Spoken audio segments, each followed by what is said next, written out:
100 మంది విద్యార్థుల వరకు ఈ కామెర్ల వ్యాధి సోకింది. అయితే కురుపాం పార్వతీపురం ప్రభుత్వ ఆసుపత్రులతో పాటు ఇటు విశాఖ కేజీహెచ్ లో కూడా విద్యార్థులకు చికిత్స అందిస్తున్నారు. మరింత సమాచారం అందించేందుకు మా ప్రతినిధి రామకృష్ణ లైవ్ ద్వారా సిద్ధంగా ఉన్నారు. రామకృష్ణ, కేజీహెచ్ లోని వైద్యులు ఏం చెబుతున్నారు? అక్కడ ఎంతమంది విద్యార్థులకు చికిత్స అందిస్తున్నారు?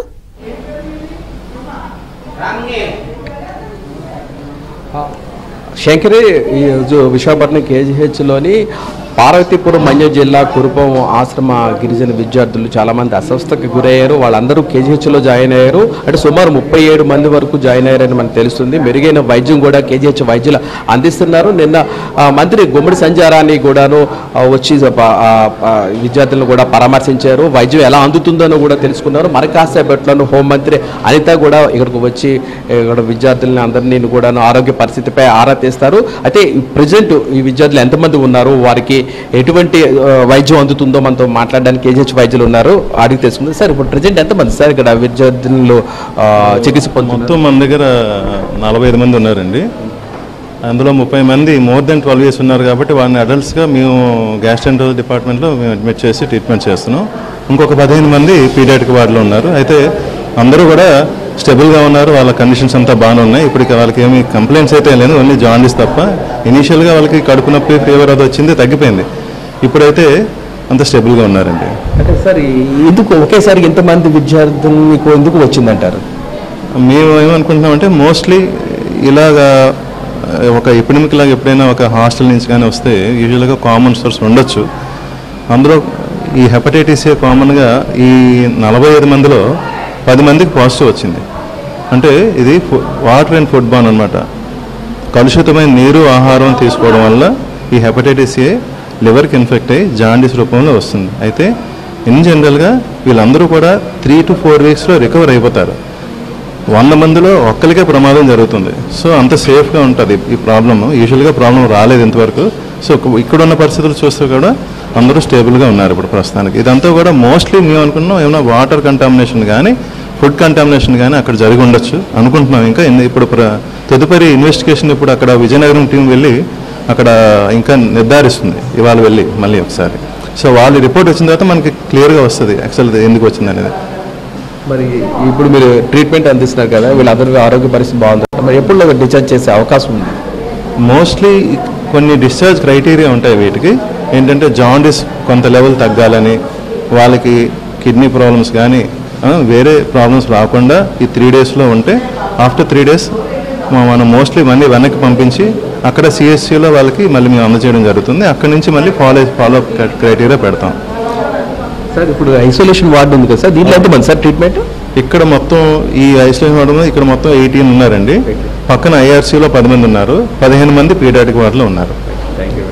నేను doctor Girinath, head of department gastroenterology. మనం చూడొచ్చు, మనం ప్రజెంట్ కేజీహెచ్లో ఉన్న ఈ చూస్తున్న ఐసోలేషన్ వార్డులోని ఇక్కడ కూడాను విద్యార్థులను అందరూ కూడాను ట్రీట్మెంట్ తీసుకుంటున్నారు. వాళ్ళందరికీ కూడాను కేజీహెచ్ వైద్యులు మెరుగైన వైద్యం కూడా అందిస్తున్నారు. ఎందుకంటే ఎటువంటి ఇబ్బంది లేకుండా తాము అన్ని మెరుగైన వైద్యం అందిస్తున్నాం కూడా చెప్తున్నారు. అలాగే చాలామంది కూడాను ఇక్కడ వారికి సంబంధించిన కుటుంబ సభ్యులు కూడా ఉన్నారు. వారి అభిప్రాయం కూడా ఇక్కడ తీసుకున్నాం. చాలామంది ఇక్కడ కుటుంబ సభ్యులు కూడాను ఉన్నారు. ఈ ప్రజెంట్ వాళ్ళకి ఆరోగ్యం ఎలా ఉంది అనేది మనం తెలుసుకుందాం. మనం బయటకు కుటుంబ సభ్యులందరూ వెయిట్ చేస్తున్నారు. అయితే నిన్న కూడా మంత్రి గుమ్మడి సంజారాన్ని వచ్చి విద్యార్థులకు ఎలాగ వైద్యం అందుతుంది అనే విషయం మీద కూడాను వచ్చి స్వయంగా తెలుసుకున్నాం. మన కాసేపట్లోని హోమ్ మినిస్టర్ అనిత కూడా వచ్చి ఇక్కడ ఆరోగ్య పరిస్థితిని తెలుసుకుంటారు. మనతో మాట్లాడిన కొంతమంది ఉన్నారు. అమ్మ, మీరు ఎక్కడి నుంచి వచ్చారు? ఎవరు మీ వాళ్ళు? ఎవరు మీ అమ్మాయా? మా అమ్మాయి ఏమైంది చెప్పండి. గుమ్మలక్ష్మీపురం మండలం అండి, మాది మంగళాపురము. మా పాప కోలకి రేణుక గురుకులం పాఠశాలలో చదువుతుందండి, 2nd MPC. ఎప్పటి నుంచి అమ్మాయిలో జరిగింది? అంటే ఒక 5 రోజుల తర్వాత టైఫాయిడ్ జ్వరం వచ్చింది. 5 days ట్రీట్మెంట్ అయిపోయింది. అయిపోయిన తర్వాత 3వ రోజుకి పచ్చకామర్లని కాలేజీకి వెళ్ళాము. అక్కడ చూపించాము, పచ్చకామర్లు బాగా ఎక్కువ ఉన్నాయని కురపం నుండి పార్వతీపురం తీసుకొచ్చాం. పార్వతీపురం నుంచి వైజాగ్ తీసుకొచ్చాం. ఇప్పుడు ఎలా ఉంది ఇక్కడ చికిత్స ఎలా ఉంటుంది, ఏమంటున్నారు డాక్టర్లు? బాగానే ఉందండి, ఇంకా రిపోర్ట్స్ అయితే తగ్గుతుందమ్మా అని చెప్తున్నారు. బాగానే చూసుకుంటున్నారు పిల్లలకి. మొత్తం మీ అమ్మాయితో పాటు ఎంతమంది ఉన్నారు ఇక్కడ? మేము 20 మెంబర్స్ వచ్చాము. 3 days అవుతుంది. చాలా మంది వచ్చారండి. నెక్స్ట్ రోజు ఇంకా నైట్ కూడా చాలా మంది వచ్చారు. ఓకేనండి.